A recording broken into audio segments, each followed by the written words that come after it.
Hello, thank you for those that have chosen to listen to this podcast. I'm Mark Peterson. I work for Neurodiversity in Business, and today we are joined by Kirsty Hayward, and today's subject will be adult diagnosis. So first, let me tell you a little about neurodiversity in business. So 15 to 20% of the UK population is believed to be neurodivergent. I mean, that's over 700,000 that have autism, and that's over 2 million that will have dyslexia. I mean, just a few months, Neurodiversity in Business already has over 300 member organisation and a growing following on LinkedIn after our launch in Parliament. We have a board of advisors from thought leaders in this space and a newly formed member interest board helping to prioritise what will allow organisations to build and implement neurodiverse strategies, and also a co-production board, those who are neurodiverse helping us do things in the right way. Often said, nothing about us without us. So as a charity, we welcome the support from volunteers and partners with the same passion and goals as ourselves. I mean, feel free to reach out via our website, simply named neurodiversityinbusiness.org. Now I'd like to introduce Kirsty Hayward, who has set up her own company providing solutions for businesses that want to build inclusive workspaces. So Kirsty, please tell me how it came about that you sought a diagnosis. So hello, thank you for having me. In terms of my own experience, so I suspected I may be ADHD a couple of years ago or so. I was with a friend of mine at the time who's a special needs teacher. I was rushing frantically from aisle to aisle in Asda, collecting random things, and she said to me, rather tactfully at the time, I think it might be something that you could maybe look into exploring. So as a typical sort of hyper focus, I went home and started to do extensive sort of online research on symptoms and filling out the hundreds of online surveys and reading the online blog posts as you do for hours and hours, and it was all sort of scarily resonating at the time. So in the end, I ended up calling the doctors and they put me in touch with Psychiatry UK. With Psychiatry UK, I think the waiting list was about 18 months at the time. But randomly they were able to somehow bring that forward about 6 or 12 months or so, and I was officially diagnosed as having ADHD last year. So yeah, that was my experience. The typical experience with symptoms that I was having at the time were things like sort of panic attacks and extreme exhaustion and procrastination. They were the sort of things that I was having. So yeah, I was really, really pleased to sort of have that diagnosis when I did. Okay, so how was the diagnostic process for you, and how did you feel when your suspicions were confirmed? So the diagnostic process was surprisingly straightforward, actually. The doctor I spoke to was just super helpful, super patient, lots of empathy, and really kind of guided me through it step by step. I remember thinking it was going to take months and months until I was able to sort of have any official diagnosis, but it took literally just a couple of months, actually, but after some paperwork. I had to carry out some tests or surveys, sorry, I should say they were, based on my own behaviours and thought processes. And then I had my younger sister to do the same. And then we submitted those. And then the diagnosis was immediate, pretty much. So within a couple of days. How did I feel when I was confirmed? It was terrifying, if I'm honest, but it also provided a huge clarity. So there was kind of a sense of relief when it all clicked into place. And a little bit of like a sense of belonging as well, sort of meant that there were other people out there like me, and it was all going to be okay. Okay, so you started to understand that thinking differently is okay, even through a pandemic. And then you decided you needed to do something different. So tell me about that decision. So at the time I was working as a sales director. I had a job in construction in London, and I left and started my own consultancy practice. So that was or is working with businesses who are on a mission to create more inclusive, happier, healthier, more productive working environments, basically. So I create workspace transformation. And a big focus of what I do is helping employers understand how they can support their neurodiverse workforce. It's good because it ticks all the boxes. It's super creative, which is, everything I'm about, and I'm connecting and helping people. So I sort of feel like I've finally found my purpose. I'm really lucky. Yeah, great when you can align your passion and purpose, and especially in an area that you've already worked, and now you can bring those benefits to other employees of these firms, and I guess their customers as well. We understand that this remains a specific need, often missed out in general approaches. So I want to go back a little bit. When you are working with businesses, what do you think they are often missing when it comes to the neurodiverse environments, and why is it that you can, what is it that you're helping them to see? Well, I mean, people's experiences in the workplace has changed post-COVID. So it's sort of less now about how employees will fit in with the culture of an organisation, and now more about how leaders look to improve the performance of their people and their business by allowing them to bring more of themselves to work, their roles, and what they're passionate about. So, we all understand that, all employees are having a tough time with their health and well-being. And, employers are struggling to find strategies that cater for these needs. They want to get their businesses back on track and find solutions to allow their staff and teams to be more productive. So effectively, it's allowing them to focus, without interruption, or whether they need to collaborate in new and innovative ways, really. So pulling that back to, so pulling that back to yourself then, I mean, following your diagnosis, what other changes do you see yourself making that makes you more productive or helps with your day?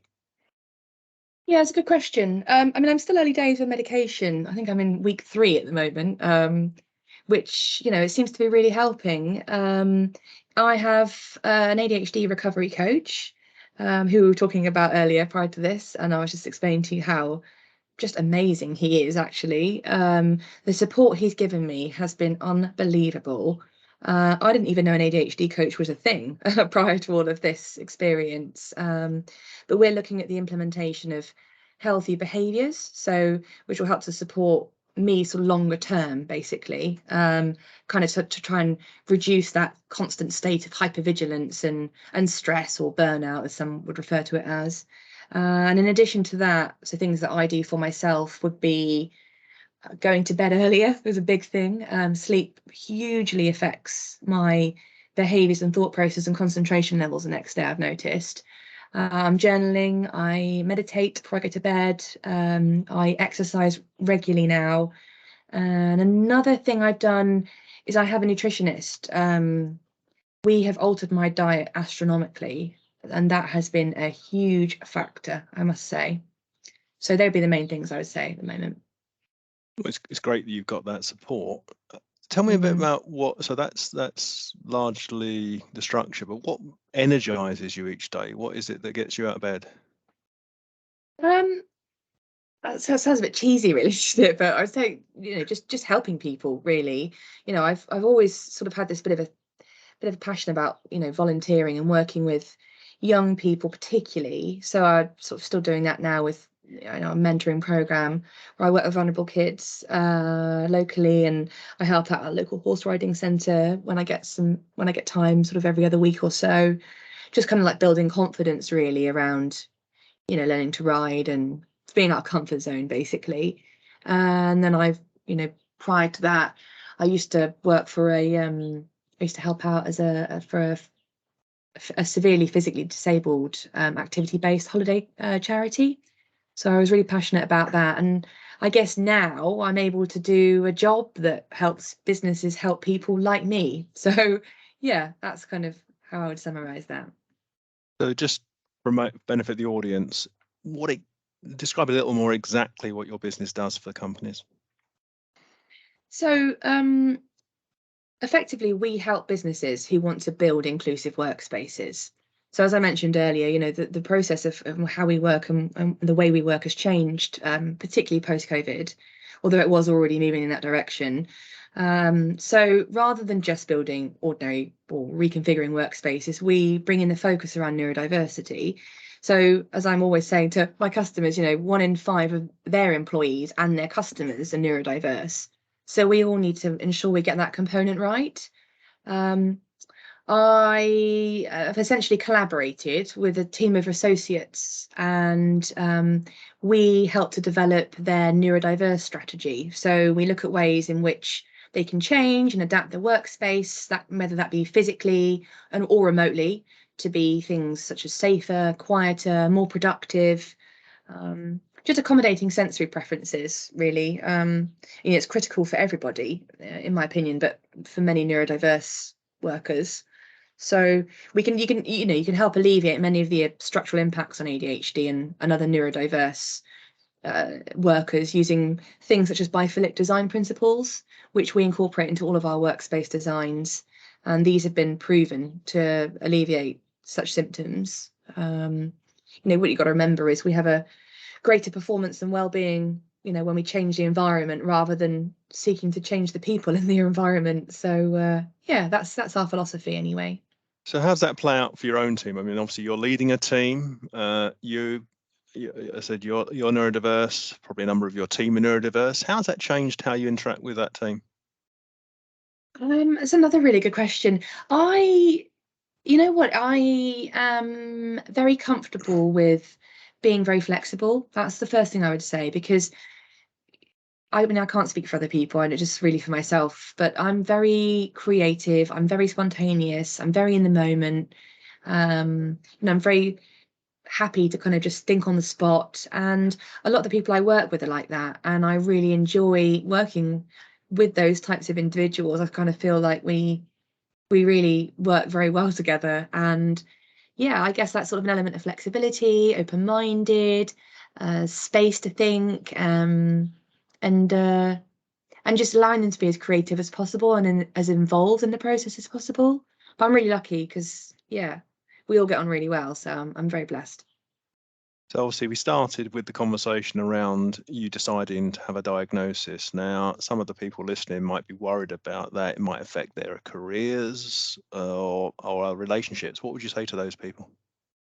I'd say I felt exactly the same way, and it's completely normal that you would feel like that. Just because you've got ADHD, this doesn't have to hold you back. My personal experience of receiving that sort of dreaded official diagnosis can actually be a key part of your journey, because that's when you really start to evaluate and look inwards and understanding what it is that you can do that works for you, rather than how you can adapt and change to fit in with whatever's going on for you, whether it be that job or that relationship or that friendship. So you can start doing more of what makes you happy. That's what I would do.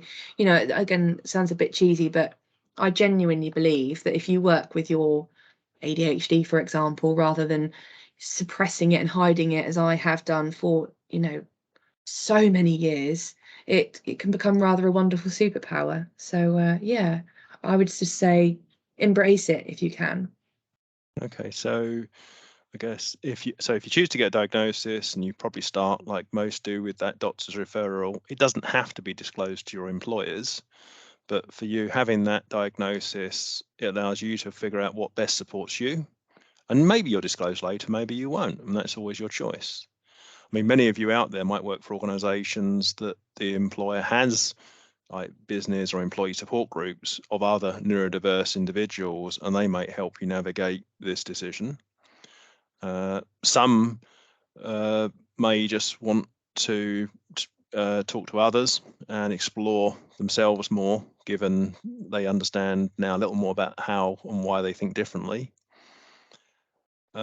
I mean, perhaps have the conversation with other employees first if you are thinking about disclosure. I wouldn't certainly jump straight into it, and it shouldn't affect your career. Legally it shouldn't, but in practice it really shouldn't either. If anything, that realization will allow you to bring more of yourself to work and hopefully be mentally stronger and perform better as a result. Or maybe like Kirsty, you might decide now's the time to try something completely new. All right, so I'll conclude by first of all thanking Kirsty. It's been great having you with us today, and obviously wish you the best in your self and your career. And Thank for those you. yeah, I'm terrible for timing it. And for those that are listening, yeah, obviously you can find out more about us. If you're not already a member, please join our LinkedIn community group, Neurodiversity in Business, very easy to find. Maybe share your thoughts with other neurodiverse individuals. I mean, maybe your organisation can join as a corporate member or partner, and maybe you could join as individual members or volunteers. And just please check out our website, neurodiversityinbusiness.org. And thanks everyone. Have a good day. Bye.